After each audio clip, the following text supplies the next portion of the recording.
گا کہ ہاں واصل ہو چکا ہے مگر واصل فی النار ہو چکا ہے، جہنم میں واصل ہو چکا ہے۔ جب اللہ کے رسول عبادت سے مستثنا نہیں ہے تو غیر نبی عبادت سے مستثنا کیسے ہو سکتا ہے؟ اس لیے جو یہ کہتے ہیں کہ شریعت اور ہے اور طریقت اور ہے، یہ بھی فتنہ ہے۔ شرع کے معنی بھی راستہ، طریقت کے معنی بھی راستہ، مسلک کا معنی بھی راستہ اور مذہب کا معنی بھی راستہ۔ یہ راستے وہ ہیں جو بندے کو اللہ کی طرف پہنچاتے ہیں۔ اس لیے امام اہل سنت سے فرمایا کہ شریعت اصل ہے اور طریقت اس کی فرع۔ شریعت منبع ہے اور طریقت اس سے نکلا ہوا دریا۔ شریعت کی اصل کار ہے اور محک و معیار ہے، اور شریعت سے ہٹ کر جو راہ چلے گا وہ زندقہ ہے اور فریب ہے۔ لہذا کوئی پیر ہو، پیر ہو، شہزادہ ہو، میرزادہ ہو، پیرزادہ ہو، شریعت سے ماورا نہیں ہے۔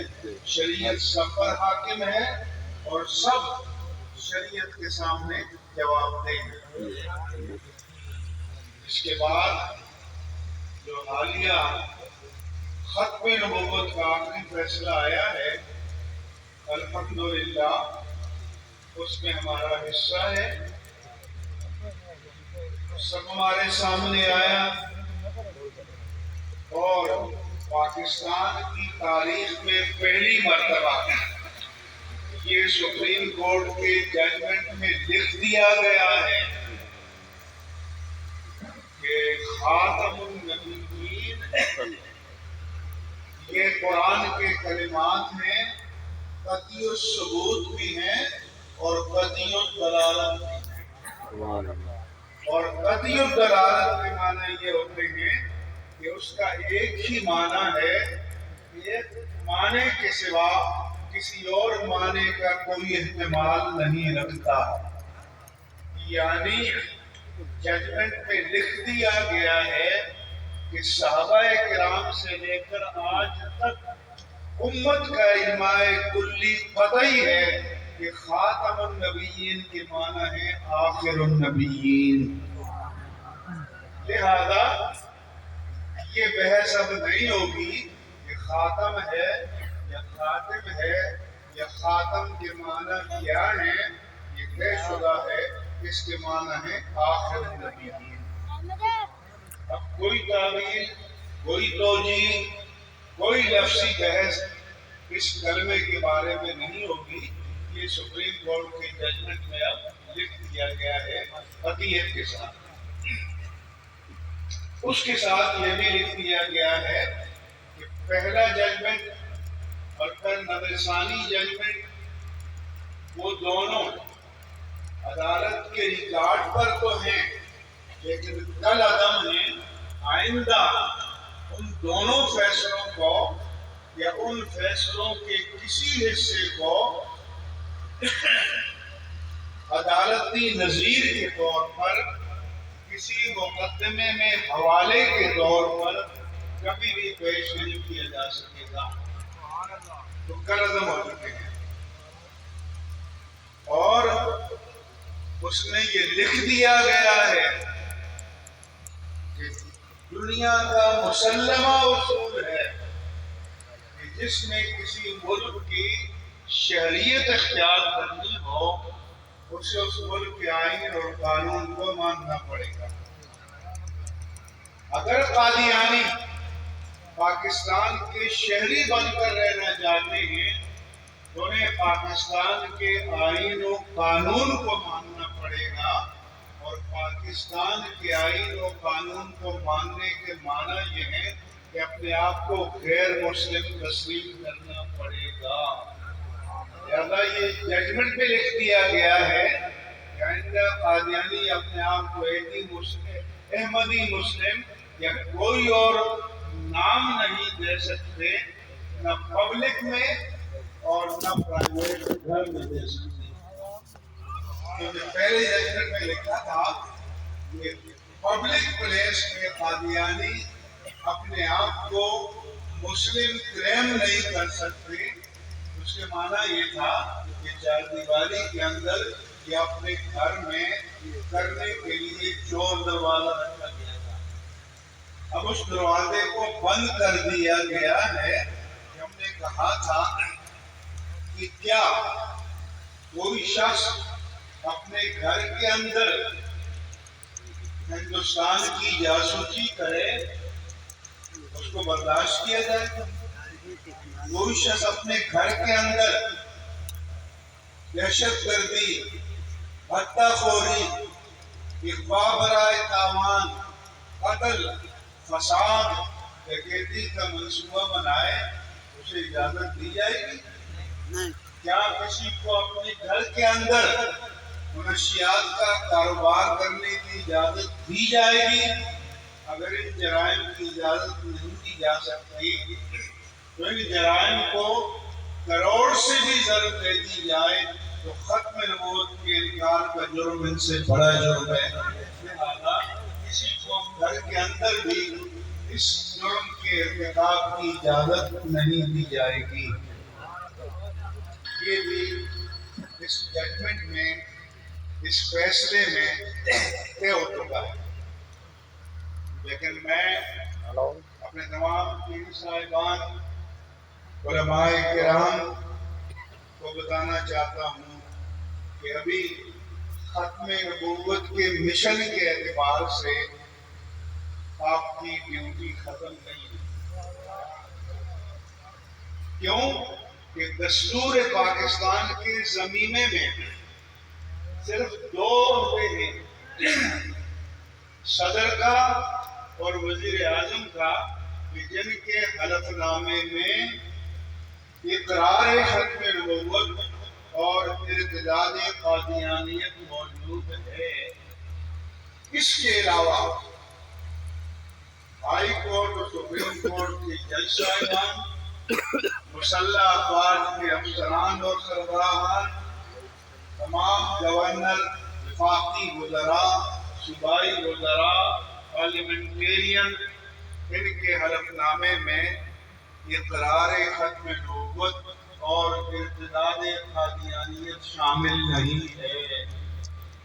لہذا ختم نبوت کا کہ قانونی اور آئینی تحفظ کا مشن ابھی ناتمام ہے اور قوم کو جاگتے رہنا چاہیے اور اس مشن کے پرچم کو ہمیشہ سربلند و سرفراز رکھنا چاہیے. اور ایک پیغام یہ ہے کہ یہ جو آپ نے ڈاکخانوں پر نوٹ پھینکنے کا فواروں پر کلچر رائج کیا ہے، پہلی بات تو یہ ہے کہ یہ مووی جب سے آئی ہے تو نئے نئے بنڈل لا کے پھینکتے ہیں، کس کو دکھاتے ہیں؟ اگر اللہ کو کے لیے کرتے ہو تو آپ خاموشی سے بھی کسی کو دے سکتے ہو. پر جب لاکھوانیوں کی رونقیں کم ہونے لگی پھر قاضی عمرے کے ٹکٹ تقسیم کیے اور اندازے کی جائے گی. پنجاب میں جلسے میں گیا، کہا جی اب عمرے کے ٹکٹوں کی قراندازی ہوگی تو سامنے فرنٹ رو میں سیٹ صاحب، شیخ صاحب، چودھری صاحب، میاں صاحب یہ بیٹھے. میں نے ان سامنے جو شان دکھانے کے لیے بیٹھے تھے، میں نے کہا اگر تم نے کسی کو اللہ کی رضا کے لیے عمرہ کرانا تھا، کسی نیک بندے کو تلاش کرتے، اس کو پتا ہوتا، آپ کو پتا ہوتا، رب کو تو پتا ہے. اس مجمع میں کس کو دکھانا چاہتے ہو؟ اور جو اس مجمع میں دکھانے کے لیے آیا ہے، ما لہم فی الآخرۃ من خلاق، ان کا آخرت میں کوئی حصہ نہیں. لیکن میں نے کہا کہ دین نے یہ ذمہ داری آپ پر عائد نہیں کی کہ ہر ایک کو عمرہ کراؤ. لیکن دین نے مجھ پر آپ پر یہ ذمہ داری عائد کی ہے کہ ہر مسلمان کے بچے کو نبی کا سچا امتی بناؤ، اور اس کے لیے مدارس کو آباد کرو، مساجد کو آباد کرو۔ اب جاؤ مدارس میں، ایک حافظ کا خرچ لو، قاری کا لو، عالم کا لو، مفتی کا لو۔ میرے پاس آتے ہیں کہ ہم نے عالم کا خرچ اٹھانا ہے تو میں کہتا ہوں 10,000 روپے مانا دو۔ کیوں کہ جب یہ عالم بن کر، قاری بن کر میدان میں آئیں گے تو پھر جہاں جہاں تعلیم دیں گے، اگر یہ سلسلہ قیامت تک چلتا ہے تو یہ سب کے لیے صدقہ جاریہ ہوگا۔ اس لیے میں آستانہ عالیہ بالو شریف کی اس لیے قدر کرتا ہوں کہ جیسے ہمارا انوار العلوم کا آستانہ ہے، اس لیے قدر کرتا ہوں کہ یہ ان کے بزرگوں کے مشن پر قائم ہے۔ اور میں خطبہ کو بھی متنبہ کرتا ہوں، ہم سے اور آپ سے بھی پوچھا جائے گا کہ جب آپ آراس میں جاتے ہیں، شان ولایت، کرامات ولایت، عظمت ولایت، مقام ولایت، نسبت کے فضائل بیان کرتے ہو تو یہ بھی بتا دیا کرو کہ شان ان بزرگوں کی ہے جو قبر میں لیٹے ہوئے ہیں، اس کلین شیو سرکار کی نہیں ہے۔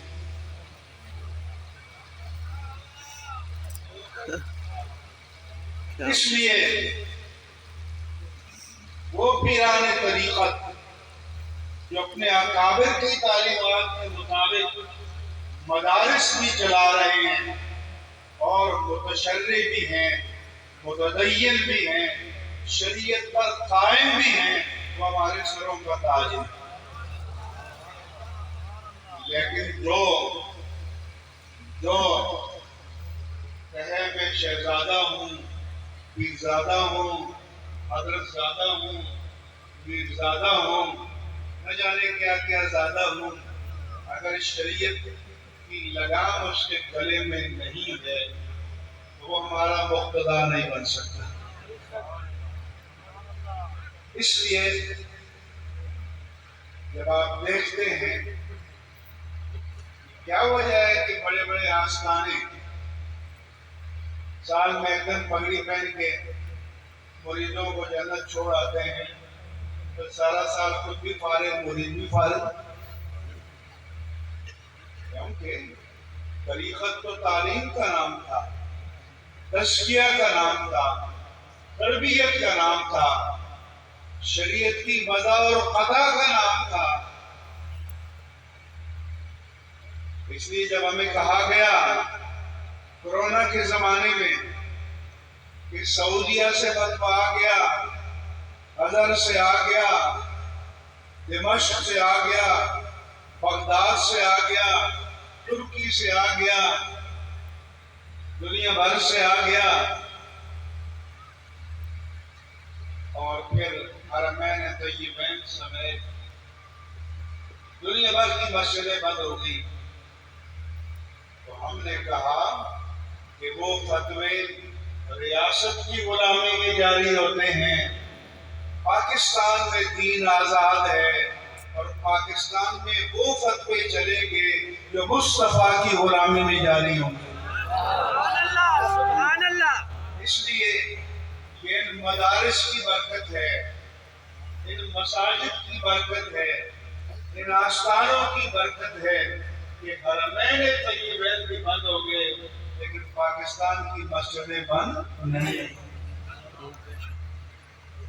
اگر دین کو زندہ رکھنا ہے پھر مدارس کی آزادی کی حفاظت کرنی ہوگی، ان علماء کے ساتھ، ان مشائخ کے ساتھ آپ کو کھڑا ہونا ہوگا تاکہ بیٹھ جائے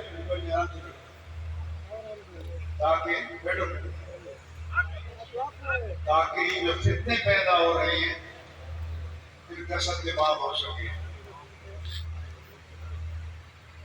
میں ان کلمات پر اپنی گفتگو کو ختم کرتا ہوں،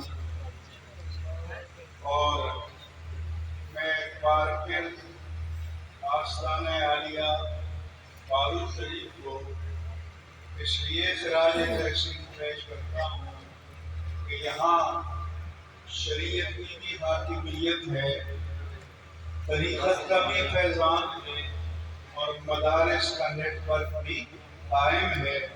اللہ کرے کہ یہ رونقیں تا قیامت قائم و دائم رہے، ساری رہے۔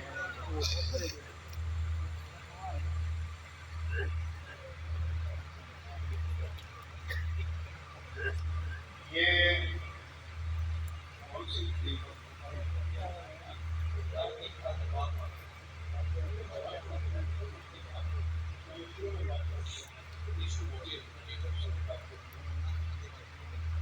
یہ دربار کے حوالے سے میں ابتدائی میں بات کر چکا ہوں۔ میرا وہی حتمی قطعی اور آخری پیغام ہے، اور اہل سنت و جماعت اپنے مراکز دینیہ کی حفاظت کے لیے ہمیشہ میدان عمل میں موجود رہیں گے۔ وما علیہ الا البلاغ۔